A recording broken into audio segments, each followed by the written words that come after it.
अस्सलाम वालेकुम दोस्तों, यह तुहानू एक मैं वैक्सीन दिखा रहा।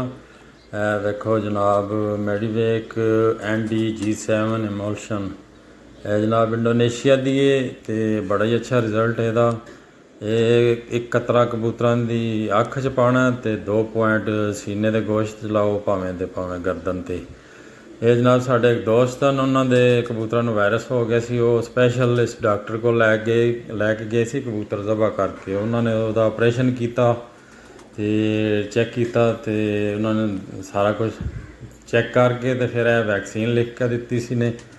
तो ये जनाब वो लैके आए तो फिर असी भी लैके आए। देखो ये लगान लगे है मेरा बेटा मिर्ज़ा मज़हर अली बेग, उस्ताद बिजली, अल मारूफ उस्ताद बिजली। उस्ताद बिजली इस वास्ते कहते हैं कि कबड्डी बड़ी अच्छी खेडदा रहा, बहुत तेज़ सी या माशाल्लाह मास्टर हो गया जी कबूतरबाजी दे विच भी। देखे सीने के गोश्त च 2 पॉइंट लगा रहा है। बड़ी अच्छी वैक्सीन है, इस्तेमाल करो तुम इंशाल्लाह याद करोगे। इसका बड़ा अच्छा रिजल्ट है, कोई वायरस वगैरह भी नहीं होने लगा तुहाडे कबूतरां नूं। देखो माशाल्लाह जिहड़े पाकिस्तान कबूतर भेजे हैं उन्होंने दोबारा वैक्सीन कर रहे हैं, 2 पॉइंट लगा रहे हैं इंसुलिन वाली सरिंज लैके। ये स्पैशल एक डॉक्टर ने लिख के दी सी, इंडोनेशिया दी है। मेरा ख्याल है 7300 रुपये की है इसकी कीमत। इस वास्ते दस रहे हैं कि अक्सर दोस्त पूछते हैं कि उस्ताद जी ये कित्थों मिलती है, कितने दी है वगैरह वगैरह। ये 7300 रुपये की है वैक्सीन। माशाल्लाह बहुत ही अच्छा रिजल्ट है इसका। देखो जनाब उस्ताद बिजली लगा रहा है 1 बाय 1 सारिਆਂ ਨੂੰ।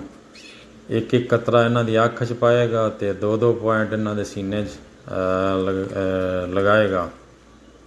तो माशाल्लाह कबूतर बिल्कुल इहदे नाल फिट रहणगे, वायरस वगैरह नहीं होंदा, लकवा झोला ये वो सारी हर बीमारी तो अल्हम्दुलिल्लाह महफूज रहणगे। बड़ी ज़बरदस्त वैक्सीन है जनाब, इस्तेमाल करो तो दुआवां याद रखे। देखो 2 पॉइंट सीने की गोश्त थले लगा के हल्का जहा मल के छड्डी आंदा है।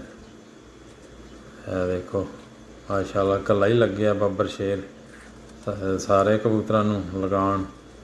थोड़े जे कबूतरां नूं लगा के दिखा रहे हैं, लगाई तो सारिਆਂ नूं, चंद कबूतरां दा दिखा रहे हैं कि वीडियो बहुत लंबी हो जानी है। इस वास्ते जनाब इंसुलिन की सरिंज लवो, इनू भर लवो तो यह लख है जनाब उस्ताद अंसर अशरफ, उस्ताद राना लियाकत साहब की होम ब्रीड जड़े पाकिस्तान भेजे सी, उन्होंने वैक्सीन कर रहे हैं। सीने के गोश्त 2 पॉइंट है। वेखो तुसीं देख भी सकते हो सामने स्क्रीन पर तुहानूं नज़र आ रहा सी।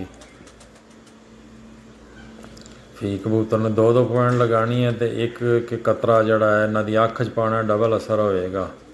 फिर देखना इसका रिजल्ट तुसी। माशाल्लाह बड़े बड़े उस्ताद लोग के लगा रहे हैं, तुसी भी लगाओ इंशाल्लाह याद करोगे।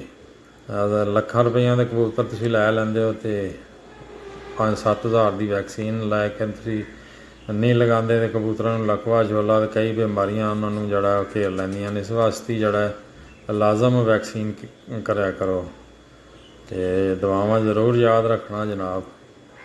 देखो ठीक है जी दोस्तों, ये इजाज़त चाहवांगे। अल्लाह हाफ़िज़ जी।